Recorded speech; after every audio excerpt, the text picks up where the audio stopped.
So this was a report put out by Deloitte, the Food Marketing Institute, and the Grocery Manufacturers Association. So this isn't some like food systems think tank. This is Deloitte, right? They do basic market consumer research. And what their research shows is that the traditional factors of price, taste, and convenience are still important to consumers, but they now roughly equally weight a combination of what they call emerging factors, which include health and wellness, safety, social impact, experience, all kind of wrapped around the basic idea of transparency. So they want to know what they're buying, how it's made, where it's coming from. So those traditional factors are obviously still important, but consumers want all this other stuff now and what they buy, right? And that trend holds across all major income groups. So it's not just a wealthy thing, and it's not just in a particular geographic region. This is an economy-wide trend.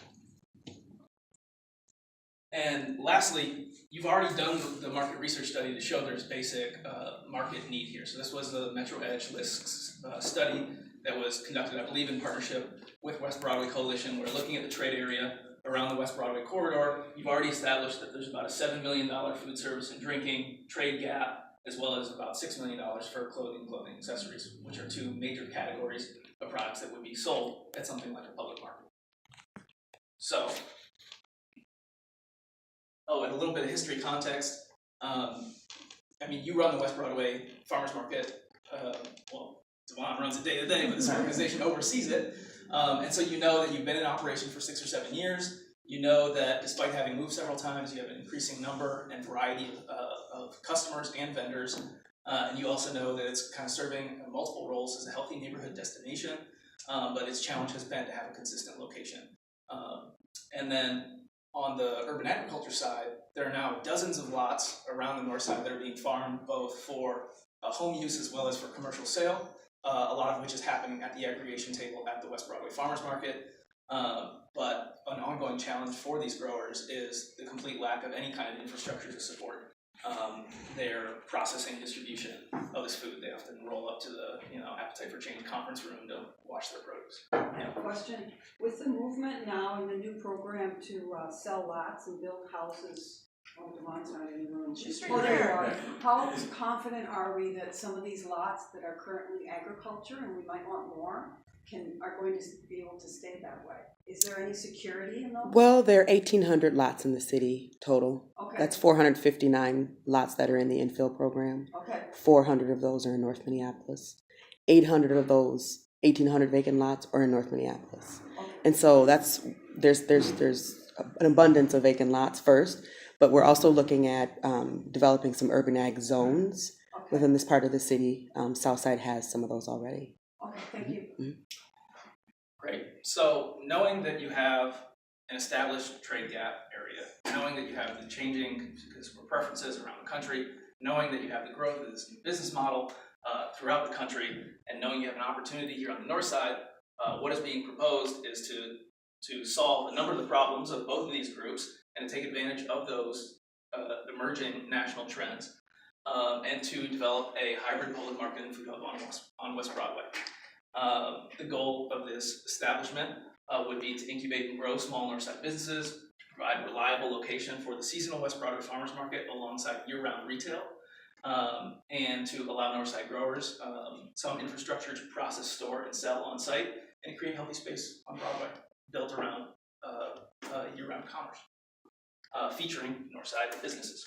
And these are some initial renderings that were done by a graduate student at Humphrey last year. They're by no means like a final representation, but that's just an image of what the identified sites could look like. 6 contiguous parcels have been identified on West Broadway on the 1300 to 1400 block. This is the corner lot that used to be a Pizza Hut. And then these 5 contiguous properties are owned by the county. These 4 are owned by the county. This corner one's owned by the city. We have the city at the table, CPED, and we're actively working with them on the RFP that's set to go out. And we're meeting with Councilmember Yang in the near future around that. In total, it's about 35,000 square feet when you look at all these parcels together. And I realize we may actually also want to consider this narrow strip back here as a potential parking solution.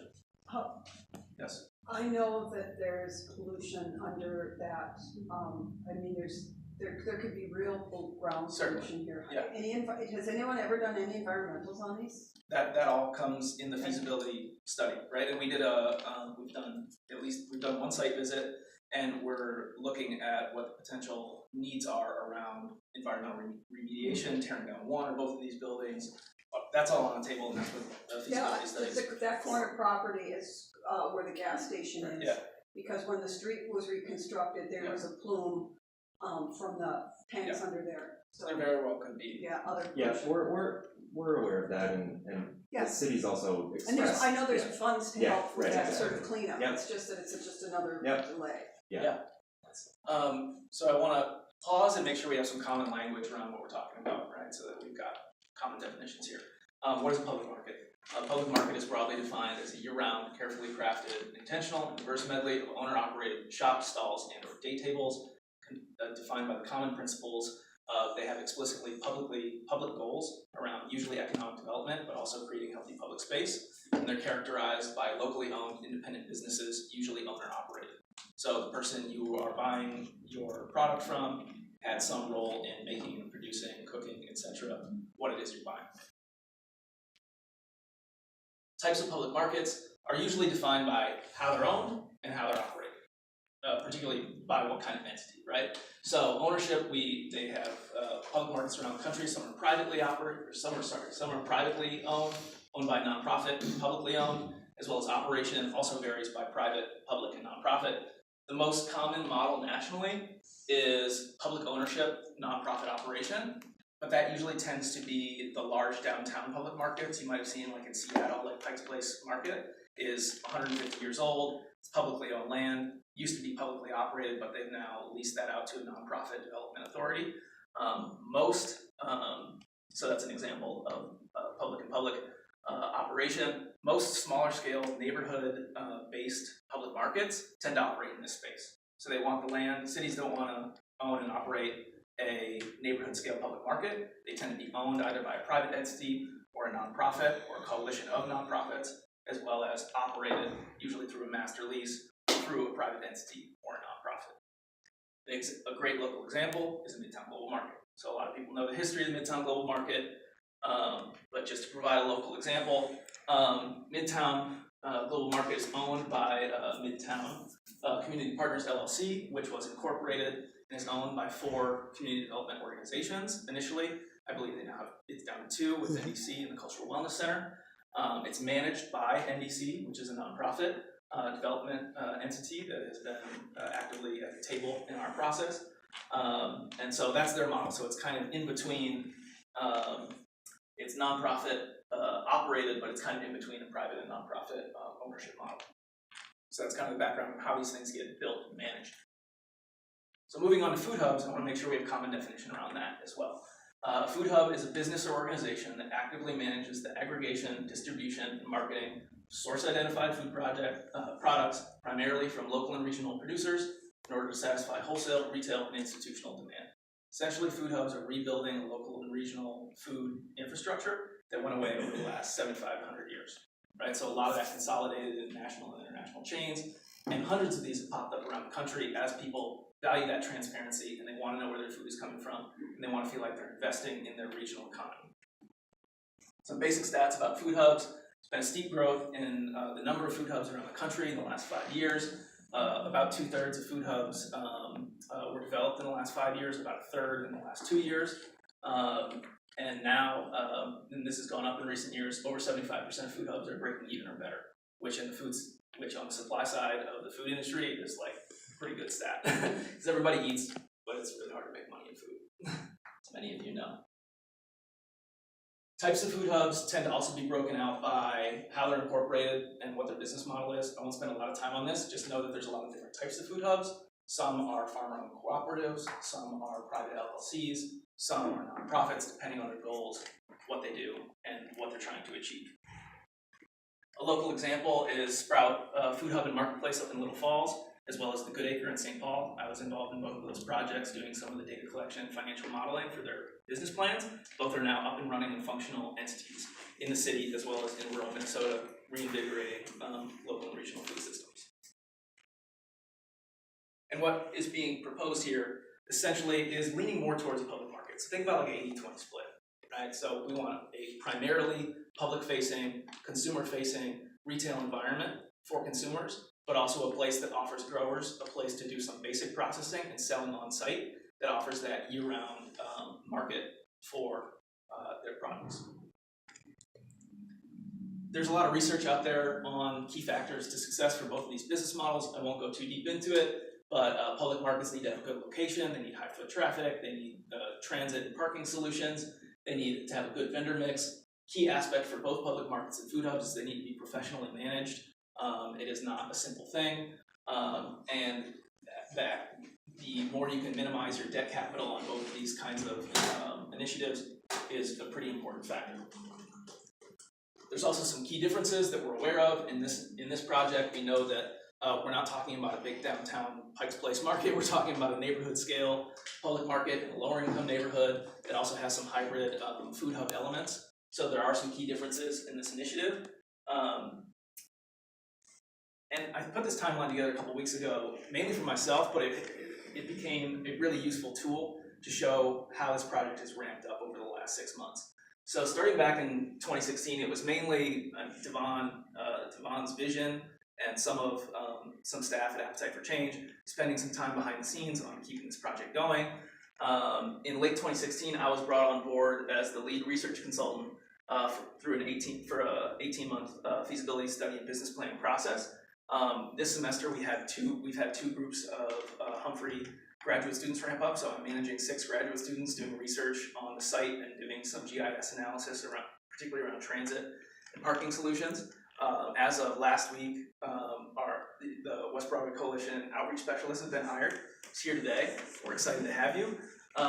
We are interviewing currently for a project manager that, as I'm doing the research, we realized it became readily apparent that we need someone who can help put this deal together, who has experience in finance, the development and finance realm, particularly around public markets, not just any kind of retail. So we've been interviewing the people who were involved in Midtown Global Market, Plaza Verde, Mercado Central, who have decades of experience putting complicated financing packages like this together, and who can vet prospective developers and help solidify the vision and provide input to the city's RFP. We're currently assembling a public market leadership team as well that we hope to invite some of you individuals on this board and invite your expertise to the table. Most public markets around the country are usually the result of an effective community-based leadership team. So it can't just be 3 or 4 staff, it has to be a community vision generated by community leaders. And there's also an architect contracted on the project who will come into play probably about 6 months down the line. So this team is growing, like this thing is happening. And below that you can see the various activities that all need to happen. And what I'm presenting today about to really stress upon is that right now we're like there, right? And so a lot of stuff's about to happen. And a key question that I want to transition and leave on the table for the organization really is who and how is this process being led, right? So who's at the helm of this work?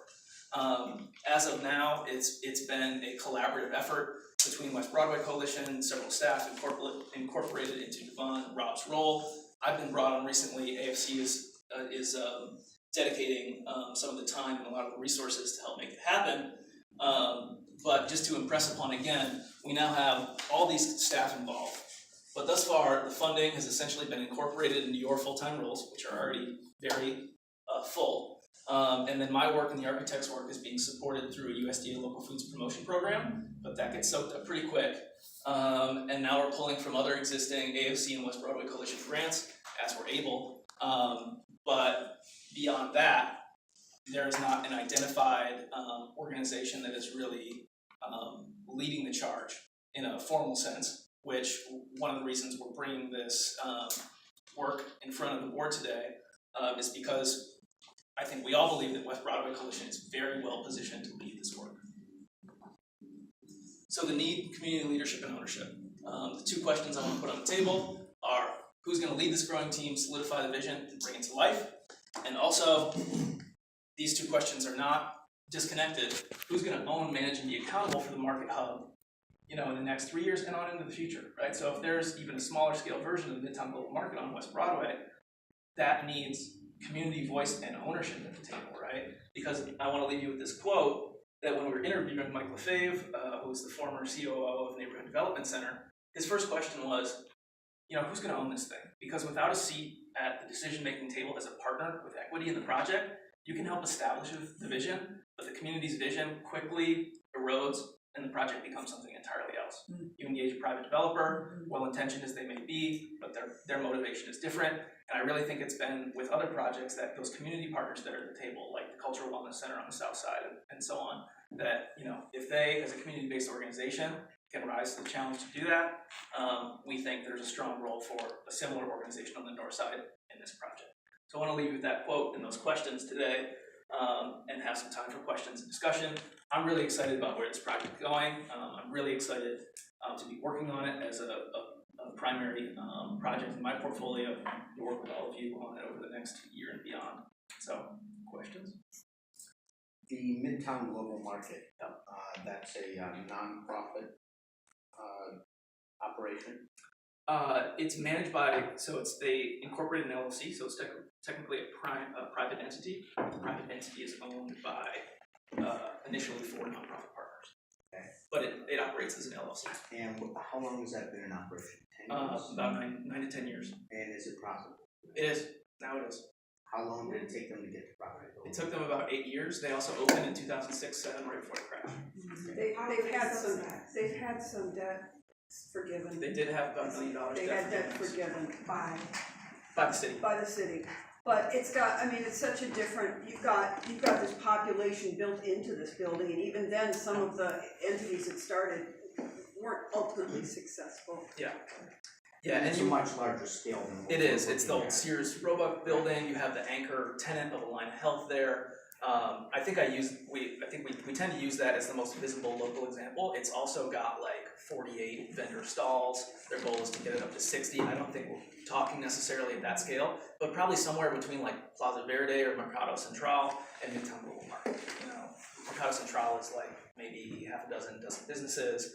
Somewhere between that and 50, I think we have potentially on the order somewhere of 35,000 square feet to work with, but there's a lot of questions involved and it's a longer process, but hopefully that answers your question. The balance of restaurant to just produce stalls and if there's any statistics that people are driven there by the restaurant but stay at groceries? There's no magic formula, although what you usually want, and I think some of the goals of the project are to provide some year-round healthy retail opportunities, particularly around that corner lot, and we're engaged actually with Osman and his store around potentially expanding or moving to that corner lot to offer year-round produce and kind of corner store, healthy corner store option. Usually what you want is an anchor retail operation, which could be like Produce Exchange in the Midtown Global Market. But also the idea here is, if you notice in these lots, one of them right between the 2 buildings is vacant, and the goal is that will be the seasonal farmers market location, as well as the venue and space. It could be covered, it could be uncovered. So that would be seasonally, you would have a weekly farmers market there. The goal would also be to have a daily open traditional store retail, as well as you usually want about a third to a half of prepared food and non-food products, right? So the key is like, you're not just selling vegetables, right? You need to be selling prepared food and other goods that are gonna draw people in, and it should have a primary trade area of about a mile, but public markets tend to be successful when they draw people from other neighborhoods. So you primarily wanna serve your community, but you want people in downtown or Northeast to say, hey, let's go check out that new public market. As about a third of your customers, you wanna be drawing people in as a venue, not just for the products, but also the experience. Because there were stalls there that came from food trucks or became food trucks. Yeah, they became popular enough in town that people were making so it a Sonora destination. Grill, also Los Ocampo, Taco Cat. Yeah, Taco Cat. Another left-handed cook started there and then became the Rabbit Hole. So a goal of public markets is to incubate these small businesses and then to have them expand out in the community. So it's their first opportunity at a brick and mortar location, but they're not responsible for so much overhead. They don't have to manage their own building, they have to manage a stall. So do we have as I listen to this and I think about, this seems like a very large initiative, would be a very large initiative of the board. Would we really need, and I understand having, so there would be some sort of potentially a committee that would be the